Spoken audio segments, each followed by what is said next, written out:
చంద్రబాబు నాయుడు గారు అమరావతి కట్టడు. ఈ వీడియోలో చాలామంది మేధావులకి ఒక కనువింపు అన్నది కలగబోతుంది. వీడియో అన్నది చాలా ఇన్ఫర్మేటివ్, అందుకే కొంచెం జాగ్రత్తగా వీడియో చూడడం మాత్రమే కాదు, తప్పకుండా వీడియో కింద ఉన్నటువంటి లైక్ బటన్ని ప్రెస్ చేయండి.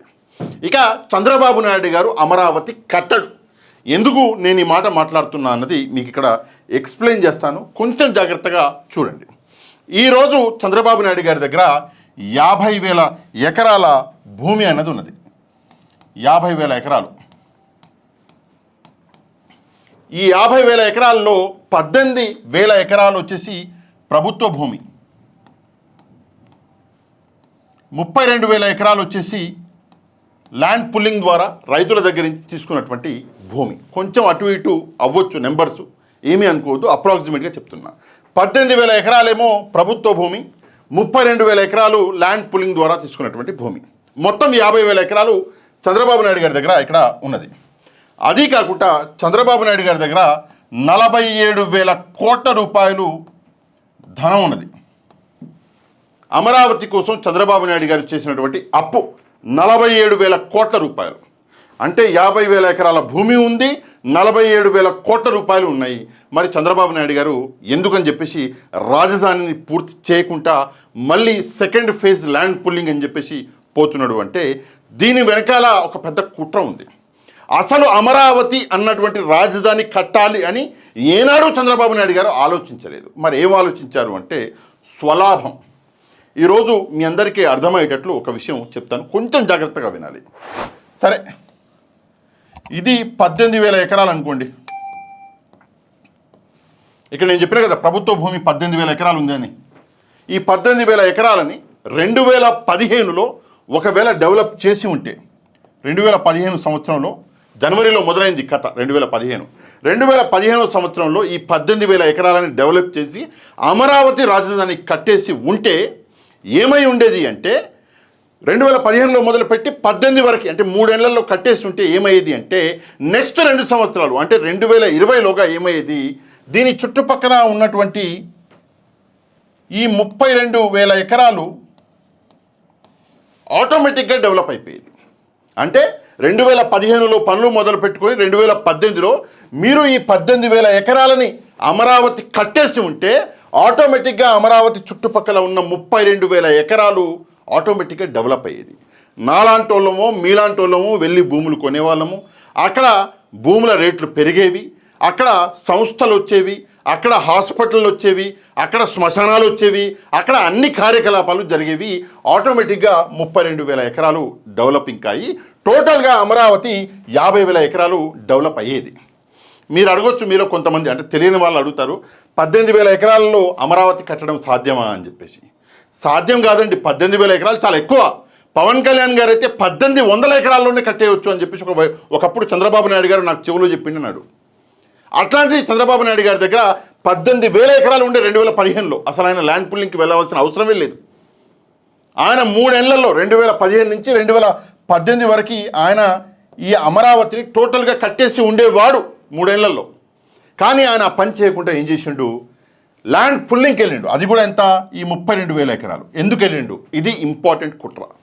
ఎందుకు వెళ్ళిండు అంటే ఒకవేళ ఈ 18,000 ఎకరాలని డెవలప్ చేసి అమరావతి కట్టేసి ఉంటే ఈ చుట్టుపక్కల ఉన్నటువంటి ఈ భూమి విలువ అన్నది పెరిగిపోయేది, రైతులకి మంచి జరిగేది, రైతులకి కోట్ల రూపాయలు కలిసి వచ్చేవి.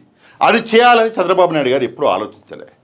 ఏం ఆలోచించిండు అంటే ఇది కట్టక ముందే నేను ల్యాండ్ పుల్లింగ్కి వెళ్తాను అని చెప్పేసి కొంతమంది బినామీలు, కొంతమంది ఎవరు దళారులు ఉంటారు మధ్యలో, వాళ్ళు ఏం చేశారు అంటే ముందుగానే ఈ 32,000 ఎకరాలలో ఈ భూమి రైతుల దగ్గర నుంచి తక్కువ ధరకి కొనేసి ప్రభుత్వానికి ఎక్కువ ధరకి అమ్మడం మొదలుపెట్టారు.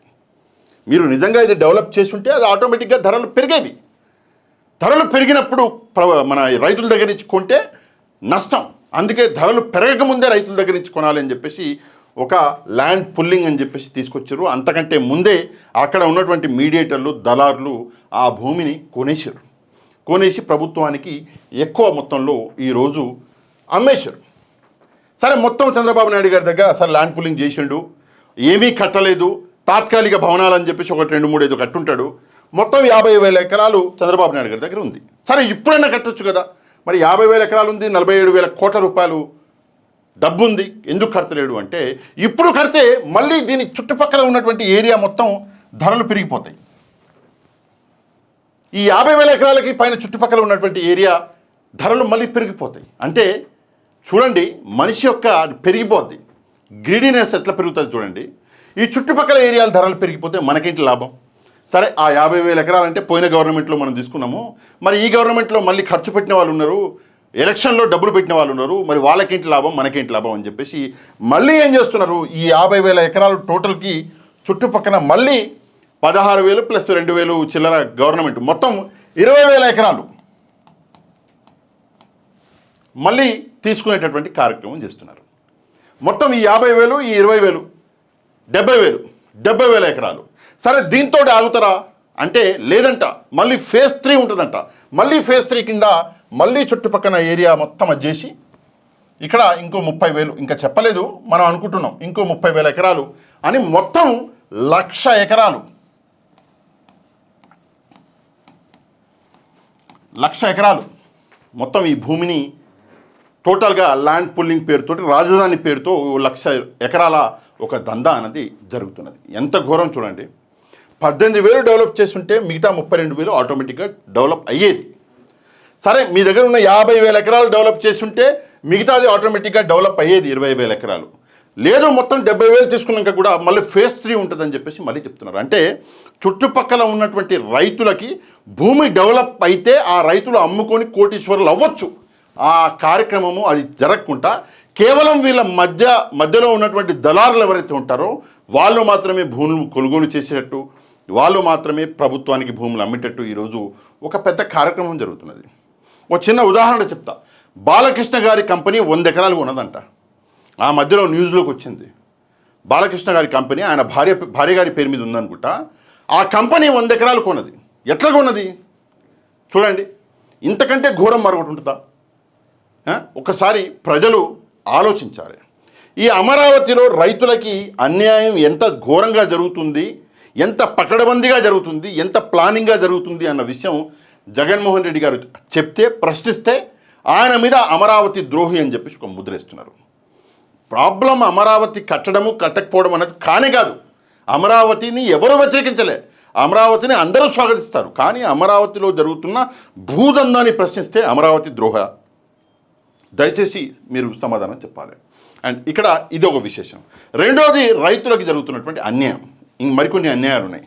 ఈ 18,000 ఎకరాలు ఏదైతే భూమి ఉందో ప్రభుత్వ భూమి, ఇది కాకుండా 32,000 ఎకరాలు ల్యాండ్ పుల్లింగ్ చేసేటప్పుడు అంటే 2015లో ఇక్కడ ప్రజలకి చాలా హామీలు ఇచ్చారు. ఉదాహరణకి 1,50,000 రూపాయల రుణమాఫీ అని చెప్పేసి అన్నారు. 25 లక్షల సున్నా వడ్డీ, యువతకి 25 లక్షల రూపాయల లోన్ సున్నా వడ్డీకి ఇస్తామన్నారు. విద్యా వ్యవస్థ ఉచితమన్నారు, వైద్య వ్యవస్థ ఉచితమన్నారు, ఇంకేదో అన్నారు. ఓల్డ్ ఏజ్ హోమ్లు కూడా కట్టిస్తామని చెప్పేసి అన్నారు. కానీ ఈరోజు ఈ ఎవరైతే 50,000 ఎకరాలు అంటే 32,000 ఎకరాలు ఇచ్చారో రైతులు, ఈ రైతులకి మొండి చేయి చూపించారు. 2015 సంవత్సరంలో ఏ రైతు అయితే భూమిని ప్రభుత్వానికి ఇచ్చాడో ఆ రైతు ఈ రోజు వరకు అంటే 11 ఏళ్లలో ఆ రైతుకి చంద్రబాబు నాయుడు గారు చేసింది ఏమీ లేదు, ఆ రైతుకి దొరికింది ఏమీ లేదు.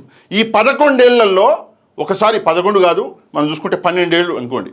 ఈ 12 ఏళ్లలో దాదాపుగా 7 సంవత్సరాలు అధికారంలో ఉన్నది చంద్రబాబు నాయుడు గారు. ఇంతకంటే ఘోరం మరొకటి ఉంటుందా?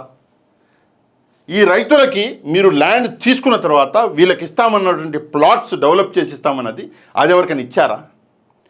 అయిపోయింది, అందరికి ఇచ్చేసాము, అన్ని ప్లాట్లు ఇచ్చేసాము, అదొకటి చెరువులో ఉంది, ఇదొకటి గుంటలో ఉంది అంటే మీకు మీరే రిజిస్ట్రేషన్లు చేసుకొని మీకు మీరే అలాట్మెంట్లు చేసుకొని ఆ కాగితాలు తీసుకొచ్చి సంకన పెట్టుకొని మీరే కూర్చుంటే అయిపోద్దా? ఆ రైతులకు ఎప్పుడు ఇస్తారు? ఒకటి. రెండోది, శ్మశానాల్లో, చెరువుల్లో, గుంటల్లో, ఈ సోకాల్డ్ ఎఫ్టీఎల్లలో ఇస్తే రేపు పొద్దున వాళ్ళు లీగల్ ట్రబుల్లో పడితే షూరిటీ గ్యారంటీ ఎవరు? ఎవడో పోతాడు రేపు పొద్దున 10 ఏళ్లకు 20 ఏళ్లకు ఇది ఎఫ్టీఎల్లో ఉందని చెప్పేసి కేసేస్తాడు. అప్పుడు మీరు ఆడుంటారు. మీ ప్రభుత్వం లేకపోతే ఎవరు ఆ రైతుకి సమాధానం చెప్పేది, ఎవరు ఆ రైతుకు న్యాయం చేసేది? ఒకసారి సమాధానం చెప్పాలి. అండ్ ఈ విషయంలో పచ్చ మీడియా కూడా చాలా అంటే చాలా అబద్ధాలు చెప్తున్నది. ఎంత ఘోరంగా చెప్తుంది అంటే, ఎప్పుడైతే ఈ రైతులు, రాజధాని రైతులు ప్రశ్నిస్తున్నారో కోపం మీద, మొన్న చూసినాము రామారావు గారు గుండెపల్లికి చచ్చిపోయాడు ఒక రైతు అమరావతిలో. ఆ రైతు ఆ గుండెపల్లికి చచ్చిపోయిన రోజు పెద్ద లెవెల్లో ఒక వ్యతిరేకత అన్నది వచ్చింది ప్రభుత్వానికి. ఎంత వ్యతిరేకత వచ్చిందంటే, నారాయణ గారు మంత్రి గారు ఆ కార్యక్రమానికి, అంటే ఆ రైతు చనిపోయినటువంటి ఆ కార్యక్రమానికి వెళ్ళలేకపోయాడు. వెళ్ళలేక ఒక మెంబర్ ఆఫ్ పార్లమెంట్ని పంపించారు. సరే, ఆ సామాజిక వర్గానికి చెందిన వాడని చెప్పేసి ఆయన పంపించారు. నారాయణ గారు వెళ్ళుంటే అక్కడ పెద్ద గొడవ జరిగేది, పెద్ద రాద్ధాంతం జరిగేది. అలా జరగకూడదని చెప్పేసి, కానీ వ్యతిరేకత వచ్చింది, రైతుల్లో ఒక వ్యతిరేకత వచ్చింది. ఇమ్మీడియట్గా ఆ వ్యతిరేకతని అణిచివేయాలి అని చెప్పి వీళ్ళ పచ్చ మీడియాని తెప్పారు. ఆ పచ్చ మీడియా జగన్మోహన్ రెడ్డి గారు 2 గంటలు పెట్టినటువంటి ప్రెస్ మీట్ మొత్తం పక్కన పెట్టేసి, ఆహా జగన్మోహన్ రెడ్డి అమరావతి మీద విషం చెమ్మిండు అని చెప్పేసి ఒక ప్రయత్నము, ఒక తప్పుడు మాటలు చెప్పేటటువంటి కార్యక్రమం అనేది పచ్చ మీడియా చేసింది. అసలు అక్కడ ఉన్నటువంటి ఆ మీడియా మిత్రుడు, ఇంగ్లీష్ ఛానల్ అది, అతను అడిగింది ఏంది, జగన్మోహన్ రెడ్డి గారు చెప్పిన సమాధానం ఏంది, దాన్ని ఇటు 2 కట్ చేసి మీరు వాడుకున్నటువంటి ఆ పదాలు ఏంటి, ఒకసారి ఆ పచ్చ మీడియా గుండెల మీద చేసుకోవాలి. అదే కాకుండా కొంతమంది మహానుభావులు ఉన్నారు. ఆయన ఎవరో ఏబీవి వెంకటరమణరావు ఏదో ఉన్నాడు ఒక ఆయన ఎక్స్ ఐపీఎస్ ఆఫీసర్, రిటైర్డ్ అయిపోయాడు. ఆయన ఇష్టారీతిన మాట్లాడుతున్నాడు. నేను ఆయనకు ఒకటే రిక్వెస్ట్ చేస్తాను, సార్ మీరు చదువుకున్నటువంటి వ్యక్తి, మీరు నిజంగా మీరు పార్టీ పెడతారో మీరు ఏం చేస్తారో ఆ విషయం పక్కన పెట్టేద్దాం. మొన్నటిదాకా చంద్రబాబు నాయుడు గారితో ఉన్నారు మీరు. సరే, డైరెక్ట్గా ఉన్నారా అంటే నేను ఎప్పుడు ఉన్నా అంటావు, ఉన్నారు, మా అందరికీ అర్థమవుతుంది, మాకలా అర్థమవుతుంది, ఉన్నారు.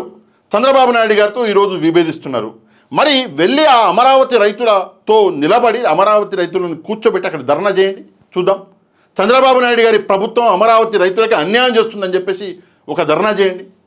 చేయగలరా? చేసే దమ్ము ధైర్యం ఉందా? చేస్తే ఏమవుతుంది ఒక్కసారి మీకు కూడా తెలుసు. జగన్మోహన్ రెడ్డి సాఫ్ట్ టార్గెట్ అని చెప్పేసి జగన్మోహన్ రెడ్డి గారిని ఇష్టారైతేనా మీరు మాట్లాడడం అన్నది కరెక్ట్ కాదు. అధికారంలో ఉన్నటువంటి వ్యక్తిని ప్రశ్నించాలి. అది నిజమైన జర్నలిజము, అది నిజంగా నాయకుడు చేయవలసిన పని. అధికారంలో ఉన్నది చంద్రబాబు నాయుడు. అమరావతి రైతుల మీద సుదీర్ఘంగా ఒక దోపిడీ అన్నది జరిగింది చంద్రబాబు నాయుడు గారి ప్రభుత్వంలో. మీరు ప్రశ్నించేది జగన్మోహన్ రెడ్డి గారిన. సరే, ఈ విషయం పక్కన పెడితే ఇంకో చిన్న విషయం కూడా మీ అందరికి చెప్పాలి. ఏంటంటే, జగన్మోహన్ రెడ్డి గారికి అమరావతి అక్కడ ఉన్నటువంటి రైతులకి మధ్యలో చిచ్చు పెట్టేటటువంటి ఒక కార్యక్రమం జరుగుతున్నది. ఈ కార్యక్రమం అన్నది అంటే చెప్పడానికి బాధేస్తుంది, కానీ ఈ కార్యక్రమం జగన్మోహన్ రెడ్డి గారు అధికారంలో ఉన్నప్పుడే జరిగింది.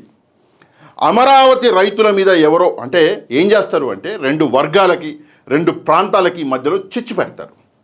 చిచ్చు పెట్టి 2 వర్గాలు గొడవ పడుతుంటే, రెండు ప్రాంతాల వాళ్ళు గొడవ పడుతుంటే దాన్ని తీసుకొచ్చి జగన్మోహన్ రెడ్డి గారికి ఆపాదించే కార్యక్రమం అనేది చేశారు.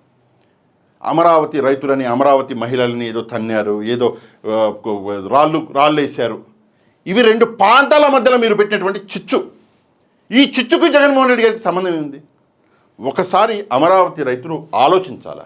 నిజంగా మీకు మేలు చేయాలి అనుకుని ఉంటే ఈ 18,000 ఎకరాలను డెవలప్ చేసేవాళ్ళు ఆటోమేటిక్గా మీ అందరి భూములు కోట్లల్లో భూములు రేట్లు పెరిగేవి. ఇంకో విషయం, సరే ఎందుకు ఈ 18,000 ఎకరాలు డెవలప్ చేయలేదు, ఎందుకు ఈ ప్లాన్ అంతా ఎట్లొచ్చింది అంటే, ఈ ప్లాన్ అంతా హైటెక్ సిటీ హైదరాబాద్ నుంచి వచ్చింది. హైటెక్ సిటీలో ఒక హైటెక్ సిటీ అన్నది అప్పట్లో ఐటీ ఒక భూమి వస్తే ప్రభుత్వము ల్యాండ్ పూలింగ్లు చేసుకోకుండా అక్కడ ఉన్నటువంటి రైతుల రేట్లు పెరిగినాయి. మీ అందరికి గుర్తుంటే హైటెక్ సిటీ చుట్టుపక్కల ఉన్నటువంటి రైతుల యొక్క భూములని అమ్ముకొని వాళ్ళు అది మన ఏమంటారు కాలేజ్ బండ్లు, అప్పుడు కాలేజ్లు బండ్లు కొనుక్కుని దర్జాగా రైతులు కార్లలో తిరిగారు, బిల్డింగ్లు కట్టుకున్నారు. అది చూసిండు చంద్రబాబు నాయుడు గారు. హైటెక్ సిటీలో రైతులు ఎంత బాగుపడ్డారో చూసిండు. ఆ అవకాశం ఇక్కడ ఇవ్వద్దు అని చెప్పేసి ముందుగానే రైతుల భూములని పూల్ చేసేసాడు. రైతులకు ఏదో మీ ప్లాట్లు డెవలప్ చేసి మీ మొహన పడేస్తా అని చెప్పేసి మాట్లాడు. ఇది నిజంగా గలీజు రాజకీయం, నీచమైనటువంటి రాజకీయం. సరే, ఏదేమైనప్పటికీ కూడా ఈ విషయం మీద దయచేసి మీరందరూ స్పందించాలి. వీడియోని ఒక లైక్ చేసి ఈ విషయం మీద మీరేమనుకుంటున్నారు, నిజంగానే చంద్రబాబు నాయుడు గారు అమరావతి కడతాడా లేదా తప్పకుండా కమెంట్ అనేది చేయండి. మన ఛానల్ని ఎవరైతే సబ్స్క్రైబ్ చేసుకోలేదో ఛానల్ని కూడా సబ్స్క్రైబ్ చేసుకోండి. నెక్స్ట్ వీడియోలో మళ్ళీ కలుద్దాం. అంతవరకు థ్యాంక్ యూ వెరీ మచ్. జై హింద్.